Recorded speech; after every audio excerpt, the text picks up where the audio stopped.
Last week I did the front brakes and started on the back brakes and realized I needed rotors, so I put that job off until today. So I'm going to finish this back brake job today, and I've got my impact driver out, 13 millimeter socket, oversized ratchet. I've got brake clean with the straw to direct the spray, and liquid wrench and the spray direction nozzle that'll go into it. That's important. Spray the parts, get them loosened up,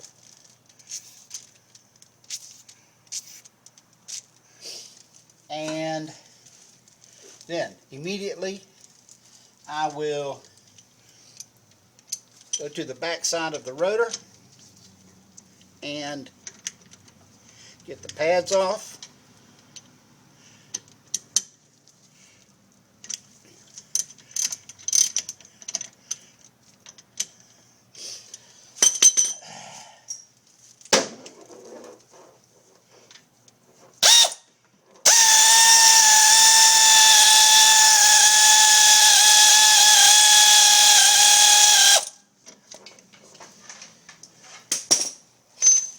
And we have to use a wrench on the top one because there's not enough room to get in with a socket. So we're going to turn that up first. We're going to get the pads out.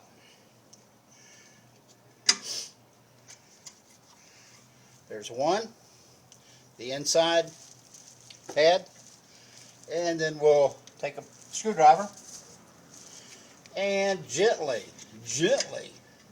pry out the outside. Sometimes that takes a little bit of work because those clips are really strong and meant to be strong.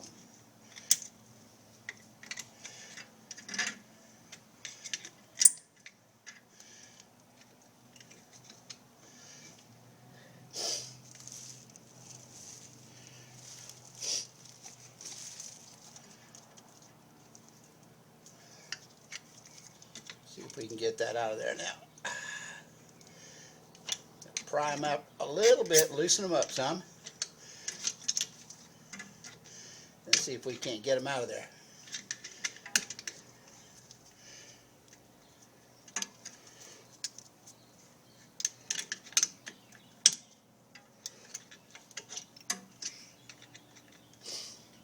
Sometimes that takes a little bit of work.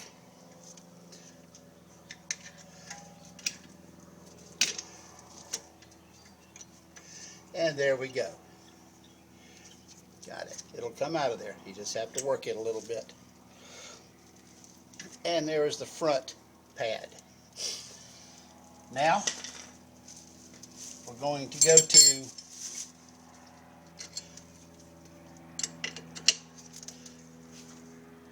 and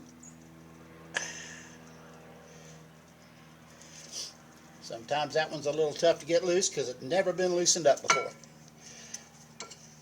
So what we'll do, we'll run that pin back in the bottom so we don't twist anything, and that will hold this assembly in place while I break that top bolt loose.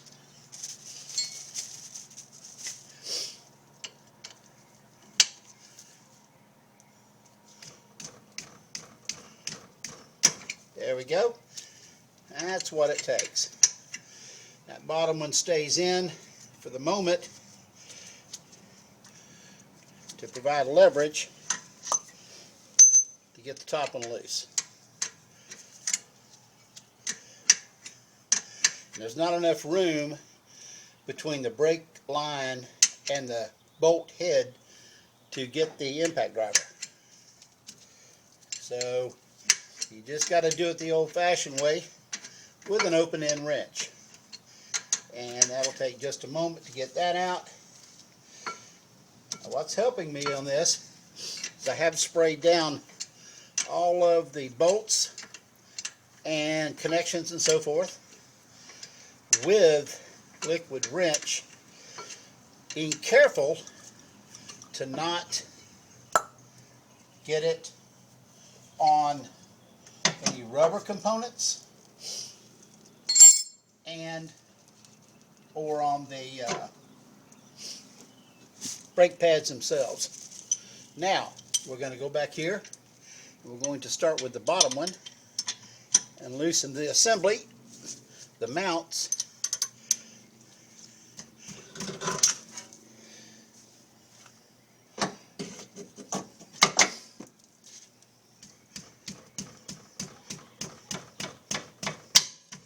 There it goes. You can hear a little pop when it breaks loose. And there goes the pop, and it's loose. Okay. And we'll get the impact out.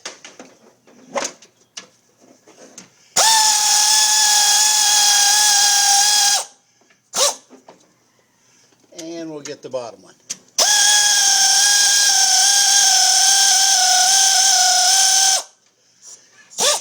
You should do that in the opposite order that I did it. Undo the bottom one first. Now we'll spray this part down with brake clean, and we're going to spray it down over top of the plastic that I put on the garage floor, so you don't get that mess everywhere.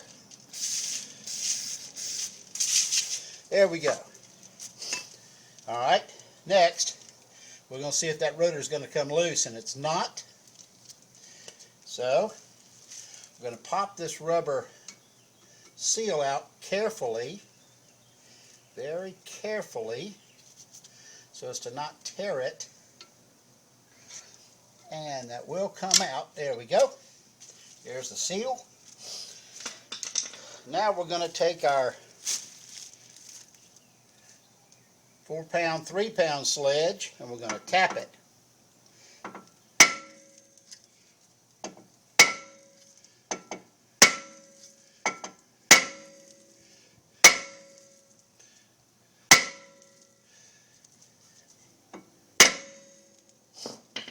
That did not work it loose, so we're going to put the lugs back on and run them down to about a 1/2 inch or so, and we're going to take a bigger whack at it.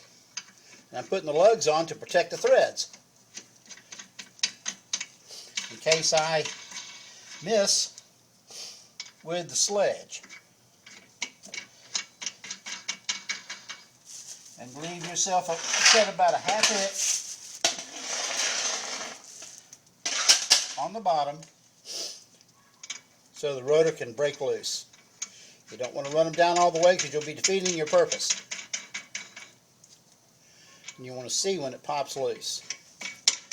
Okay, now I'm going to get up here, take a little bit bigger swipe at it, and hopefully that'll work.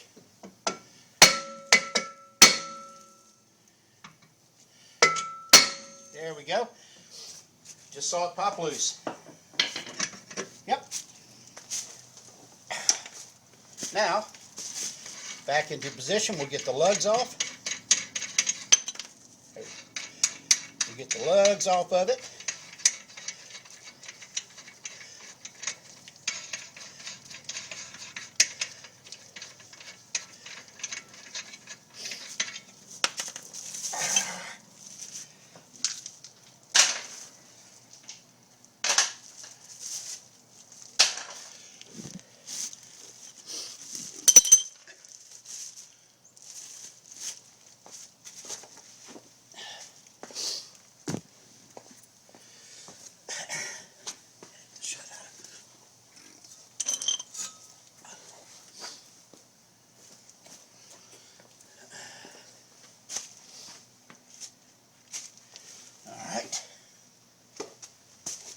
Now, after that little fiasco, back to this. Now the rotor comes off.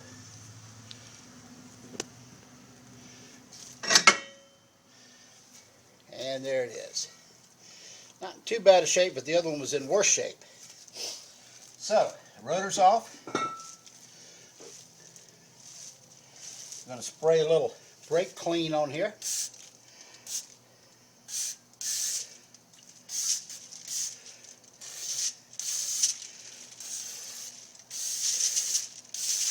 And it's all running down on the plastic that I put down there, so it's all good.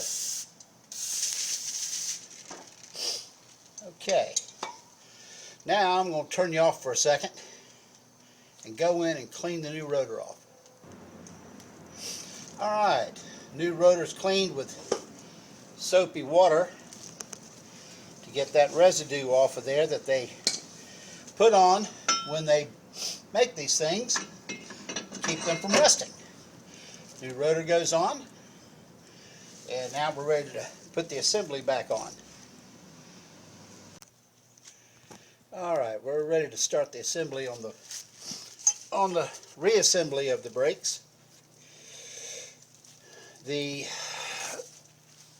mount goes between the bracket, or the bracket goes between the base and the drum, or rotor.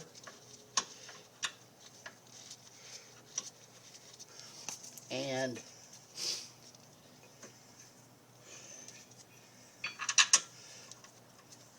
we run the screws in here, like so, and on the bottom, like so. And we'll take the ratchet and snug them up. Let's get that thing around here so we can see. Yeah, that's a 14 millimeter, and we're going to run these down a little bit. Just snug them up.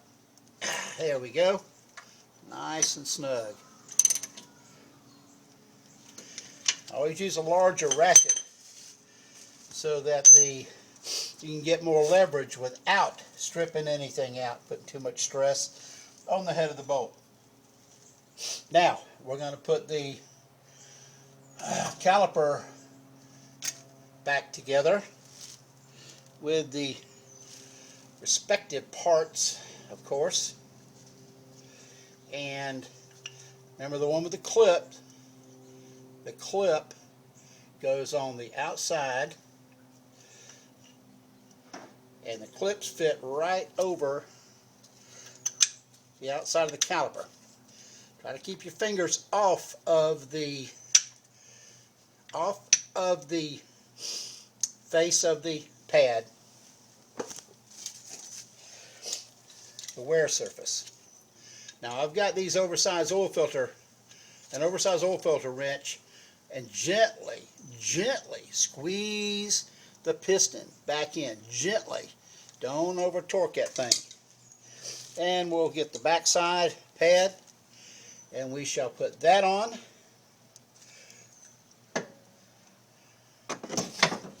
Next, and that fits in to the slots there. I put the bottom in first, then the top.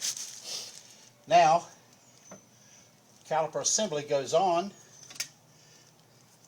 and this top one goes in first, like this, and then I'll run it down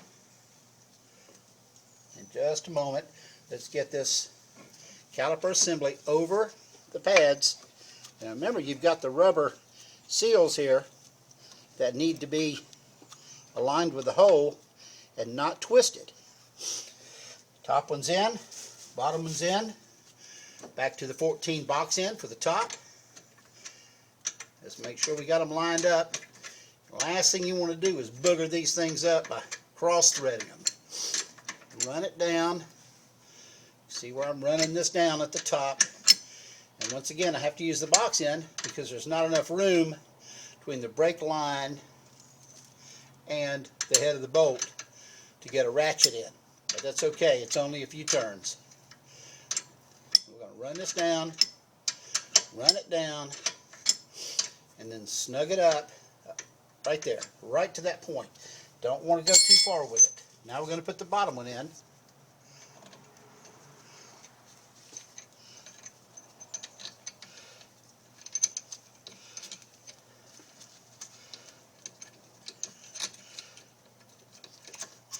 There we go.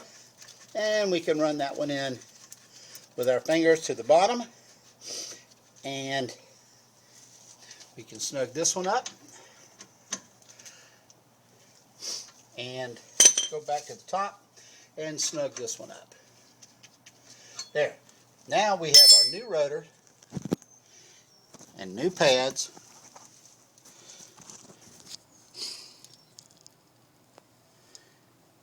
And